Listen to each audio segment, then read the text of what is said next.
When I was 18, which feels like yesterday, it was actually a long time ago now, I told my parents that I wasn't going to go to college and that I was going to attempt to become a pro skateboarder.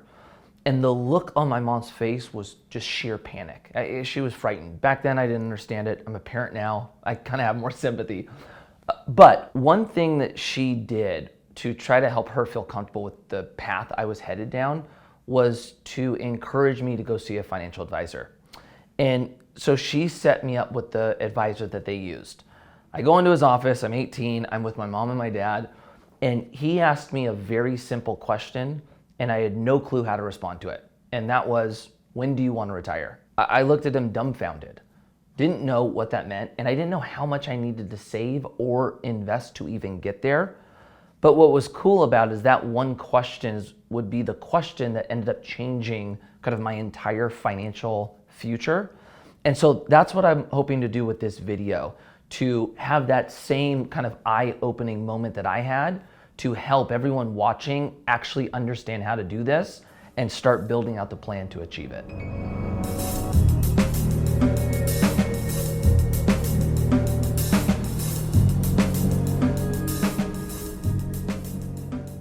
So before we go in on how much you need to save to ultimately retire, let's start with what it means to be financially free. Because when I was asked that when I was 18, I didn't totally understand this concept of how your money makes money for you. So when you invest money and your money starts making money, that can be done through stocks, bonds, real estate, lending. And when you invest in assets like this, you can receive what's called a dividend or cash flow, or you might have the opportunity to reinvest your dividend that comes from these investments. In the beginning, it's going to be small. I think that's probably the hardest thing about investing, that, we're getting started with not a lot of money, so the actual dollars that are coming in make it seem like this process is going to take forever. But even if you start getting a few dollars a month in passive income, it's only a matter of time until the amount of interest that you're being paid can actually cover your lifestyle. And when that happens, you've made it. That is the holy grail. So how much money do you actually need to save to retire? Now, we're going to give you a formula so that you can help build this out.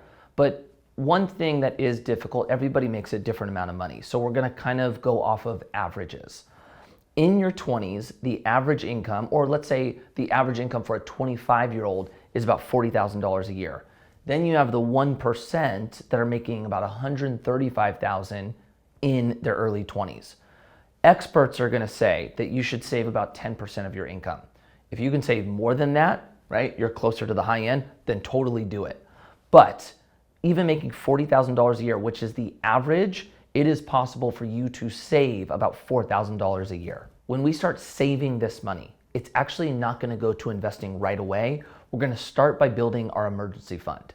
The typical goal of an emergency fund is when unexpected things happen, you don't have to go and grab your credit card, which will potentially put you in debt. That type of game we're completely trying to stay away from.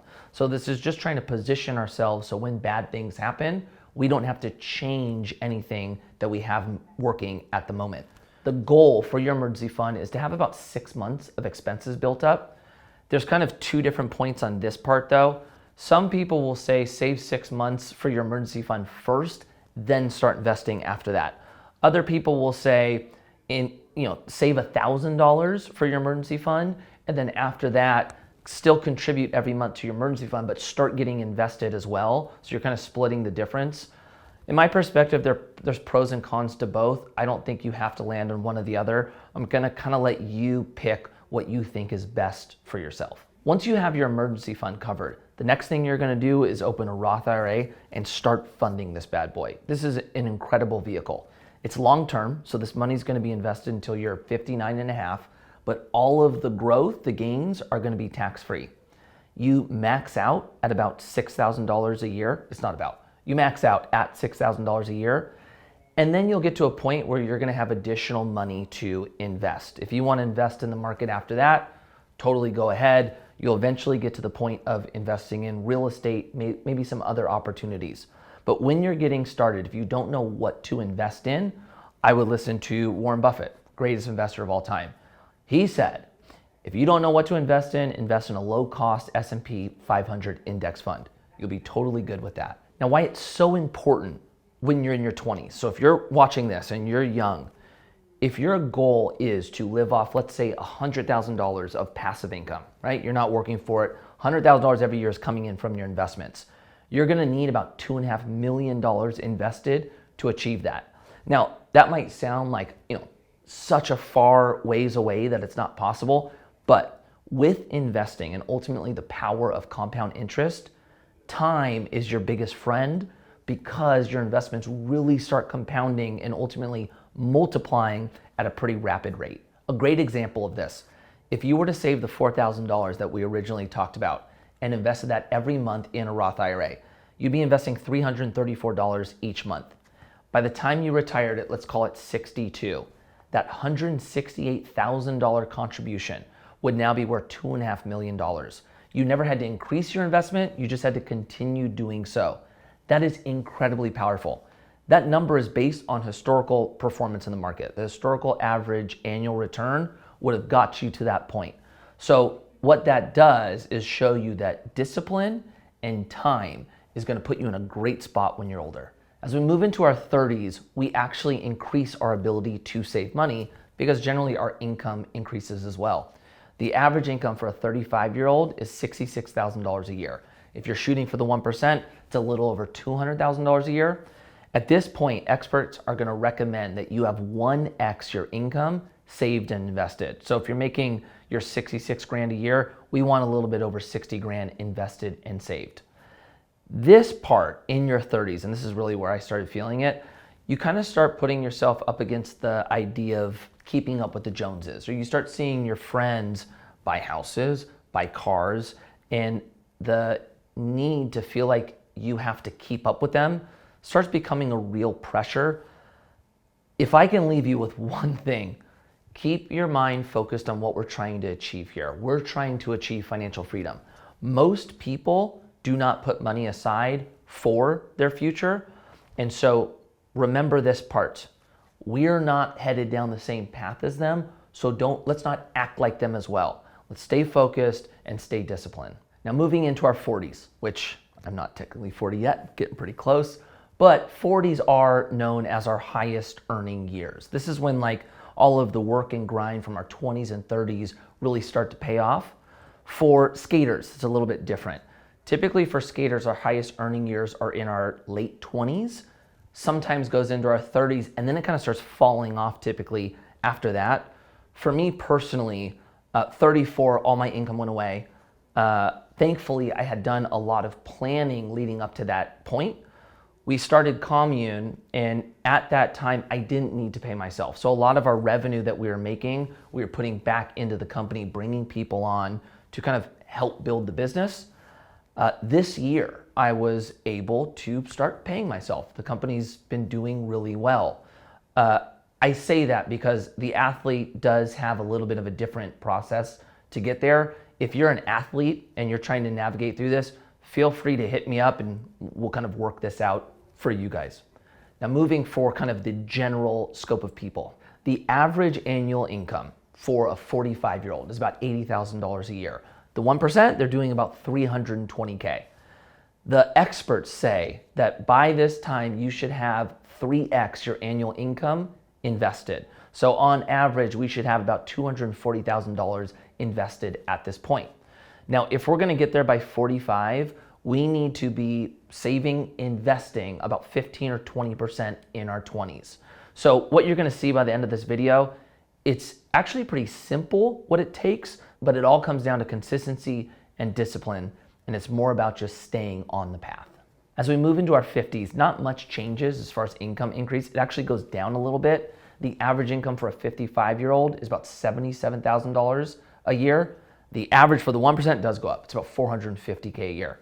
What experts will say is at this point, we should have about 6 times our annual income invested. So on average, we should have about $462,000 invested at this point. Now, if you're in your 50s and you're not here yet, the one thing you should absolutely not do is take on more risk with your investments to try to catch up. At this point, there's only really 3 options you have: save more money, work longer, or get a second job or a side hustle. We did a full video on how to retire if you weren't able to start in your 20s and 30s. We'll leave that in the comments so that you can watch that and then get to this point. Moving into our 60s, honestly, not much changes if you're going down the conventional path. I want to use this moment to talk about if you want to retire before you're 60. That was always my goal.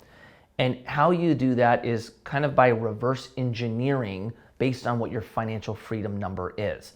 When Randy originally asked me this question when I was 18, my correct response would have been, this is my financial freedom number, this is how much I need to make, and this is how I'm going to get there.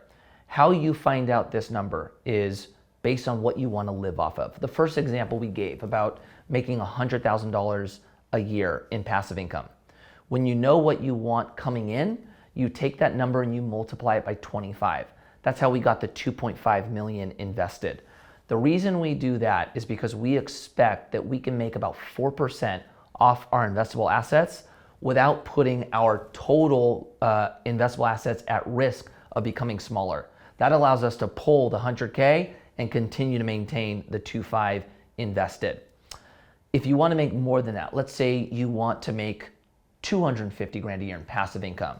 You multiply that by 25 and you're going to need about 6.25 million invested to achieve that. Once you know what you need, then it makes it a little bit easier to decide how much you need to make from an annual income and then how much you need to save to be able to achieve that goal at the time frame desired. The last thing I want to leave you with is that this is absolutely possible. You can do this. And with my experience, my 20s and 30s went by like that. So if you're somebody that's looking at a video like this going, I don't need to worry about this, I'm young, you're going to be old in no time. It seriously does happen that fast. So starting early is incredibly important. If you know anybody that you think this video can add value to who's trying to get this process going, please send it to them. And also leave in the comments where you're at in your journey. I would love to hear what stage you're at, what's working for you, what doesn't. And if there's other people in the comments, encourage them that this is possible as well, because the goal for all of us is to achieve financial freedom together. Thank you guys. We'll see you on the next video.